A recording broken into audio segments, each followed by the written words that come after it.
never treat working in social media or marketing as a job.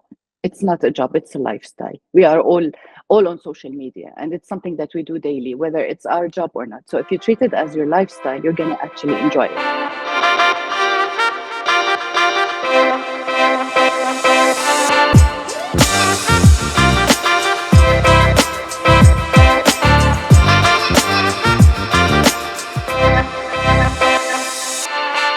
Hi, everyone. Welcome to another episode of Hash It Out. We have Ruba here with us. Hi, Ruba. Hi, how are you, John? Good. How are you? I'm fine, thank you. So, thanks for joining us, Ruba. If you can just give us a quick overview about your experience and your journey. Sure. First of all, thank you for having me in your podcast. It's a pleasure to be here. And as we all know, I'm Ruba. I started my experience in social media and marketing world 12 years ago, I guess. Yeah, it's in 2000, sorry, 10 years, no, 12 years. In 2012, I started in an agency, which was a startup at the time. It was based in Kuwait. I worked for there for a couple of years, started from creating content and campaigns and conducting photo shoots, leading up to being a team leader. And then I got relocated to Jordan. I worked there for a couple of years also. And then now I'm in Riyadh for 5 years. In Riyadh, I worked also in an agency. And then I decided to do a change of scenery and I moved to the client side. I worked for a couple of companies as an in-house marketing team. I used to manage the team in marketing there. It was mostly food and beverage. And now recently, I decided to take up a new challenge and I moved to the real estate development sector in order to experience a new domain, actually. So I think the agency is the place that you learn the most. When you work in an agency, you learn it all. You deal with almost every kind of client. So yeah, that's it. Thanks for the overview, Ruba. And during your time, like between agency and client side, what do you prefer? Do you prefer to focus your energy and effort on campaigns, or do you prefer to have ongoing content throughout, and why? Well, actually, with the years I've worked in marketing, I think that most of people can agree with me that you have to do a balance between both. You can't do only campaigns and only ongoing content, and you can't have your focus mainly on one of them, because let's face it, campaigns is very good for your business, but I think it serves more a short term goals.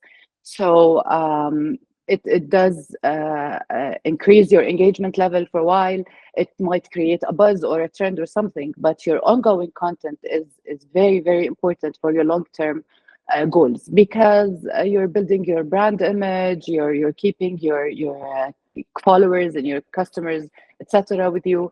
I think a very good marketing strategy should keep those two things in synergy and have a very good balance between having ongoing content, consistent, and having a campaigns that are running also constantly. But to serve your both goals, long term and short terms, it should be a balance between both of them. Definitely. I completely agree. And based on your experience in the F&B industry, it's very competitive. Everyone is on social media. So how do you differentiate the brand that you're working on from the rest on social? It takes, I guess, a lot of steps and a lot of work to do that, because especially here where I'm residing in Riyadh, KSA, so the market is booming, the competition is very high. I think you have to go with a couple of steps. First of all, you have to always keep having a very creative, high quality content for your brand. But let's get back a little. I think the brand itself is very important. You have to create yourself a very memorable brand, and keep being consistent with it on all your platforms. Use the same colors, the same patterns, the same font, because people have to reach a level where they actually can see your logo and know who you are. So the brand is very important, and then you go to the content. Engagement is a very important thing. You have to keep being engaged with your customers. You have to listen to them, and that leads us to having a very good customer service, because service is everything in any business. If your customer is satisfied with your customer service, they know you're listening to them, you're actually taking notes from your customers and applying them to your business.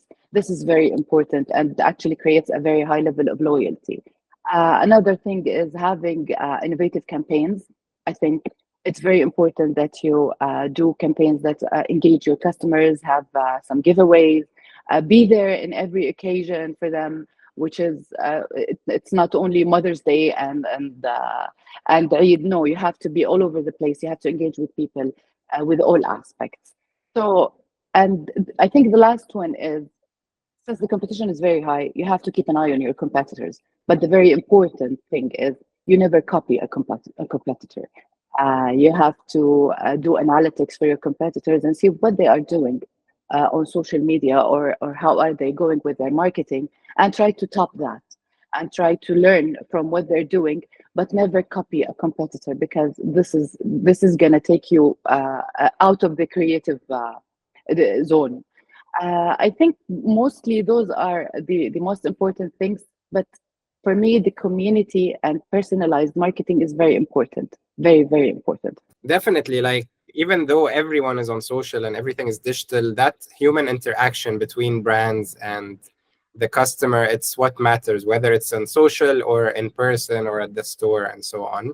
Definitely, definitely. Because I always tell everyone that is actually working in social media and marketing that you have to talk to your customers like like you're a human.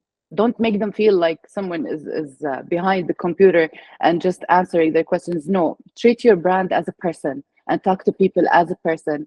In this way, they can feel that they are actually one of your community, and they will have a very high level of loyalty to your brand. Definitely, definitely. And if you had to choose between, like, for like, if you had to choose one type of content that you're stuck with forever, and you can only post that type, what would you choose? I'm a big fan of engagement content. I think it's gonna be a high quality, informative, engaging content. It should be actually videos, because let's face it, high quality videos and informative videos, engaging videos are the most shared type of content. People engage with it. It's visually appealing. If I have to choose one type, it's going to be engagement, because it's all about the customer, and you have to be talking to the customer all the time, not only advertising your brand and showing it to people. They already know you're here. Now, what's happening? I'm talking to you. I'm engaging with you. I'm listening to you. So it's going to be engagement. Okay. And if you had to choose one platform, like what's your favorite social media platform? As a marketeer, or maybe also as a person, I would rather go with Instagram if I have to choose one. Instagram is the platform that has it all for now. I think it has the features that any brand could need. It has all features: stories, highlights, IGTV, reels, posts, photos. It has also the Instagram shop, where people can actually go and shop from your platform. We all know that Instagram has almost over 1 billion active users now, so the reach is going to be very high for you if you go with Instagram. It's a visual platform. People like the visuals. They don't, for now, people don't like to read as much as they like to see things. And I think it helps with your community marketing, because you can create your own community by having your hashtag, your specific hashtag that people that go and discuss and share. So I think Instagram is the one to go for me, because also the campaigns are doing very well. The metrics are very good for Instagram. Definitely. And if you had unlimited resources, unlimited team members, unlimited time, how many posts would you post per day? I've learned this by trial and error, because as I mentioned before, I started working in social media in 2012, and we used to post 3 posts per day every day, and this didn't work out for us, because people started to unfollow us and stopped to interact with our posts.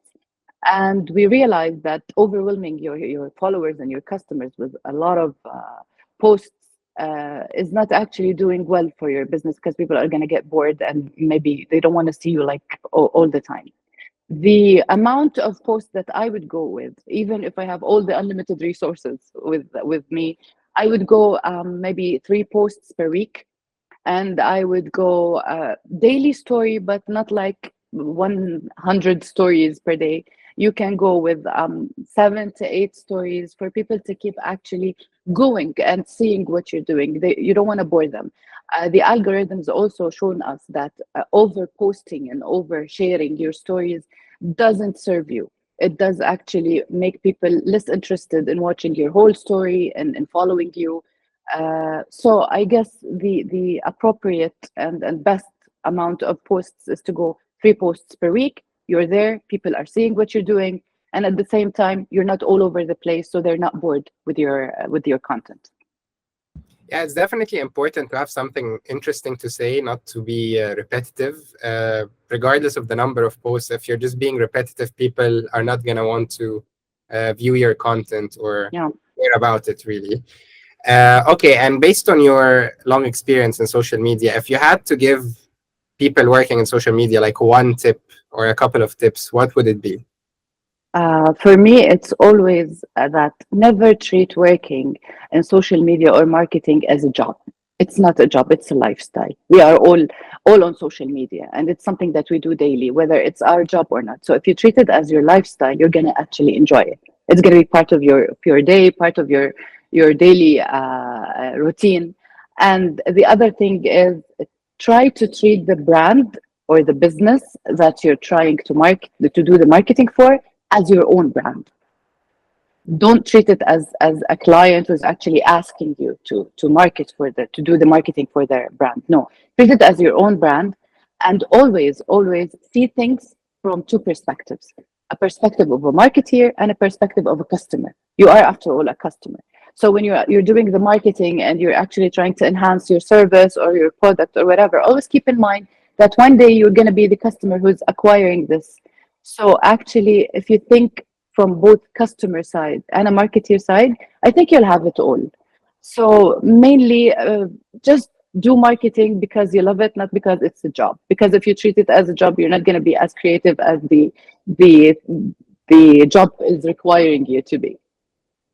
I completely agree, and you put it like you put it out so well. Like it's very well said. The lifestyle part, basically take ownership of your job, understand, treat the business as your own, and also remember how people view. I think this is perfectly put, and it's a great way to end the episode. So thanks again, Roba, for joining us, and thanks for the answers and the wonderful insights. And thank you You're guys for watching. welcome.